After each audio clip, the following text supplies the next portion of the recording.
I hope you're having fun with our Hustle Feast series. And we are now in talk 2, and the title of the talk is House. And so I pray that talk blessed you as you attended the feast. Today, in this video, I'm sharing with you the bonus, the additional talk, which is a little bit more practical to guide you and lead you. Once again, the reason why I'm doing this is because in the feast, we've been giving for a number of years, more than a decade, different financial talks. And I want the newer members to catch up on what we've talked already, what we've learned already.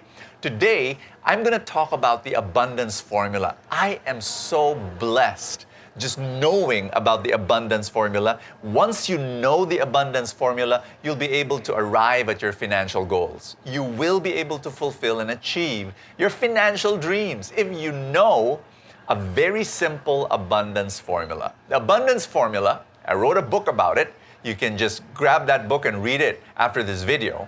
But this is the abundance formula. It's 110, 20, 70. Those are the numbers that you need to remember. What is 100? Let me share with you what 100 is. Make 100%. Make your 100%. Meaning to say, don't settle with 70% or 50%, because that's what people do. I believe this, that most people earn below what they can earn. My message to you is, why don't you earn as much as you can? And then, guess what? That ceiling is not really a ceiling. It's adjustable. As the years go by, you're going to grow your income. And you're going to be able to earn more if your attitude is, I can earn more. Now, of course, you want to connect this with the second element of the formula. Make 100% and magnify your 10%. Meaning to say, start with tithing. Start with giving 10% of your income. If you attend the feast, challenge yourself. 10% is a good guideline to follow. It's not a law. It's an Old Testament law. I live in the New Covenant, and I'm going to listen to what God wants me to do. So I'm going to give 10% as a guideline. As the years go by, as God increases my income, I can give even more. I can actually give more to the Lord. So here's the thing. Make 100% so I can give 10% or more. So earn as much as I can so I can give as much as I can. Once you get that, then you're going to experience something. You're going to realize that money is not just for me. It's really for other people. So I challenge you to do this. Hey, listen to me. Very important. I'll give you an analogy. Two waiters, John and Lloyd.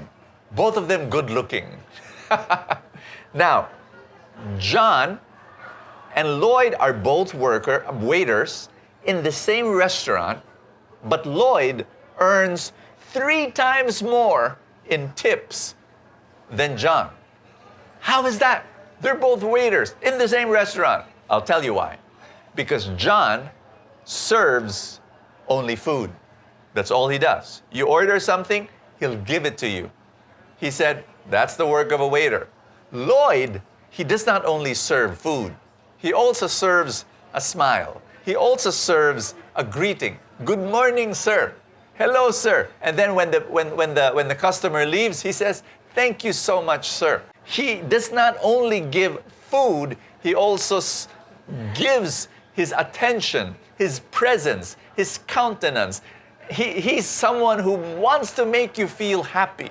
So much so that your glass is half empty. He's already there with a pitcher serving you. He sees you looking at a dish that's just a little bit far from you. He's already there picking up the dish and bringing it to you. He looks at your body language and he senses that you're standing up. You want to stand up to go to the toilet. He's there to pull the chair for you just so that it'll be a little bit more easier for you to stand up. That's the kind of waiter Lloyd is. Because of that, he earns 3 times more. I want you to think about that right now in your job. Can you be a Lloyd, not a John?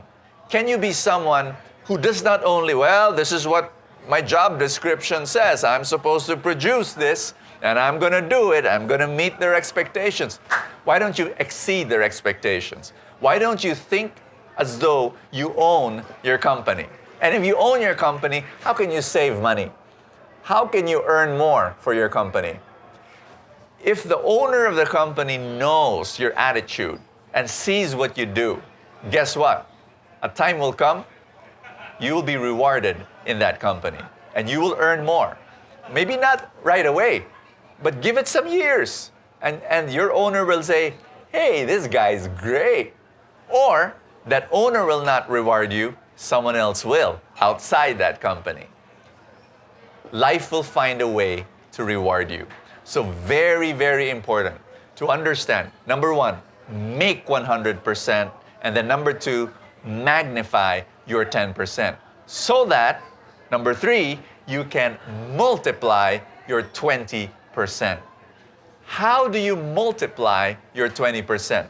So, earn 100%, 10% of your income, give to the Lord, 20% of your income, you multiply it by investing it.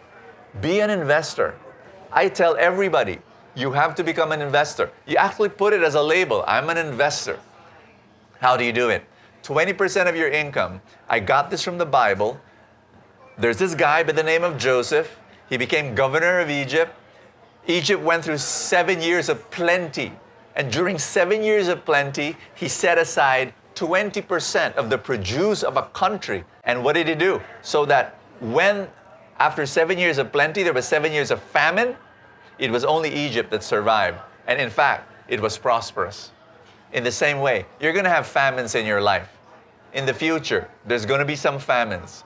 You need to be able to protect yourself by investing 20% of your income. That's my recommendation. Where will you invest it? We're going to talk more about that later. But the thing is, you've got to learn how to do this. Poor people and rich people, they have a different operating system. By the way, I'm talking about the real rich, not the fake rich. There are people who are fake. They borrow money to look rich. I'm not talking about that. I'm talking about real rich. Financially, they are able to earn and they're able to invest and they're able to give also generously. So, poor people, they get their salary and what happens is that they spend. And then whatever is left, that's their savings. Will never work. Nothing is left. I want you to understand, this is the operating system of the poor. Income minus expense equals savings. No savings at the end. Very little. Does not work. The real rich, the truly rich, their operating system is different. Income minus investment. Not just savings. They know how to invest. Income minus investment equals expense. Meaning to say, the first thing they do when they earn after giving their 10% to God is to invest their 20%. And so what happens is that what's left is the 70%. That's what they spend.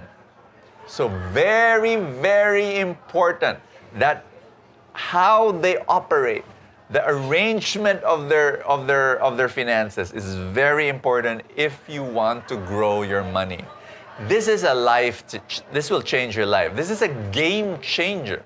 And if you learn this, you're on your way to becoming financially blessed. I'm going to say that again. What is your operating system? Income minus expense equals savings.